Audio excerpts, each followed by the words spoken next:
भूतिया हवेली का रहस्य। उत्तर प्रदेश के एक छोटे से गांव चौधराना में एक पुरानी हवेली खंडहर बनी खड़ी थी, जिसे लोग भूतिया हवेली कहते थे।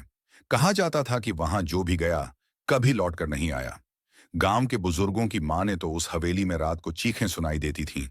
दरवाजे खुद ब खुद खुलते बंद होते थे और खिड़कियों से सफेद साड़ी पहनी औरत झांकती दिखती थी। विनीत एक युवा पत्रकार था जो दिल्ली के एक बड़े अखबार के लिए काम करता था। वह हमेशा ऐसे किस्सों के पीछे सच्चाई जानने को बेचैन रहता। एक दिन उसे भूतिया हवेली के बारे में खबर मिली। उसने तय किया कि वह वहां जाकर अपनी आंखों से सच्चाई देखेगा। गांव पहुंचने पर गांव वालों ने उसे खूब मना किया। बाबूजी, मत जाइए वहां, मौत है वहां, एक बुजुर्ग ने कांपती आवाज में कहा। लेकिन विनीत नहीं माना। उसने कैमरा, टॉर्च और वॉइस रिकॉर्डर लिया और रात को हवेली की ओर निकल पड़ा। हवेली गांव से दूर एक वीराने में थी। रात के करीब 11 बज चुके थे। चारों ओर सन्नाटा था। हवेली की टूटी दीवारों पर झाड़ झंखाड़ उगाए थे। लोहे का मुख्य दरवाजा आधा खुला था, जैसे किसी ने जानबूझकर आमंत्रण दिया हो। विनीत ने कैमरा ऑन किया और हवेली में प्रवेश किया। अंदर घना अंधेरा था। दीवारों पर धुंधले पुराने चित्र थे, राजाओं, रानियों और देवी देवताओं के। एक चित्र पर खून के जैसे धब्बे थे। तभी अचानक हवा तेज चली और दरवाजा जोर से बंद हो गया। धड़ाम! विनीत डर गया, लेकिन खुद को संभालते हुए बोला, यह बस हवा थी, और आगे बढ़ गया।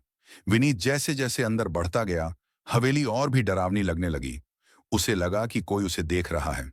तभी उसे एक कमरे से कराहने की आवाज आई। मदद! वह फौरन कमरे की ओर दौड़ा। दरवाजा खोलते ही वह सन्न रह गया। वहां एक बूढ़ी औरत जंजीरों में जकड़ी बैठी थी। उसके बाल बिखरे थे, आंखें लाल और चेहरा पीला। तम तुम कौन हो? विनीत कांपते हुए बोला। यहां से भाग जाओ, वरना वो तुम्हें नहीं छोड़ेगा, बूढ़ी औरत ने कहा, और उसकी आंखें एकदम सफेद हो गईं। तभी पीछे से किसी ने विनीत के कंधे पर हाथ रखा। उसने मुड़कर देखा, कोई नहीं था। विनीत ने अगली सुबह गांव के एक बुजुर्ग से बात की।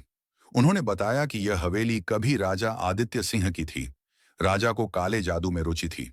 कहा जाता है कि उसने अमृता पाने के लिए एक तांत्रिक से यज्ञ करवाया था, जिसमें उसने अपनी ही पत्नी और बेटे की बलि दे दी थी। उसके बाद हवेली में अजीब घटनाएं होने लगीं। राजा खुद भी हवेली में मरा मिला, आंखें फटी हुईं और शरीर पर जख्मों के निशान। विनीत दोबारा रात को हवेली में गया। इस बार वह पूरे रिसर्च के साथ आया था।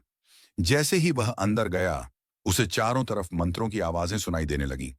कमरे में एक दिया अपने आप जल गया। दीवारों से खून टपकने लगा। तभी वह बूढ़ी औरत फिर से प्रकट हुई। तू नहीं बचेगा, राजा की आत्मा जाग गई है। अचानक एक भयंकर आवाज गूंजी और एक काला धुआं कमरे में फैल गया। उसमें से एक भयंकर आकृति निकली। लंबे नाखून, जलती आंखें और लाल साड़ी पहने एक औरत की आत्मा। क्यों आया है तू? मेरी नींद क्यों तोड़ी? वह चीखी। विनीत ने हनुमान चालीसा पढ़नी शुरू की। आत्मा चिल्लाई। उसकी चीखों से दीवारें हिलने लगीं। तभी एक जोरदार धमाका हुआ और विनीत बेहोश हो गया। सुबह गांव वाले उसे हवेली के बाहर बेसुध पाए। विनीत को अस्पताल ले जाया गया। होश में आने के बाद उसने जो वीडियो रिकॉर्डिंग देखी, वह चौंकाने वाली थी। कैमरे में वह आत्मा साफ दिख रही थी, दीवारों से निकलता खून और वह बूढ़ी औरत। लेकिन सबसे अजीब बात यह थी कि वीडियो के आखिरी फ्रेम में विनीत खुद हवेली के एक शीशे में दिखाई दे रहा था, लेकिन उसका चेहरा नहीं था, बस एक काली परछाई। विनीत ने रिपोर्ट तो लिखी, लेकिन वह कभी पूरी तरह ठीक नहीं हो पाया। अक्सर वह नींद में चीखता, वो आ रही है, बचाओ! हवेली को प्रशासन ने गिरा दिया, लेकिन गांव वाले कहते हैं कि अब भी वहां रात को अजीब रोशनी दिखती है और किसी किसी को चीखें सुनाई देती हैं।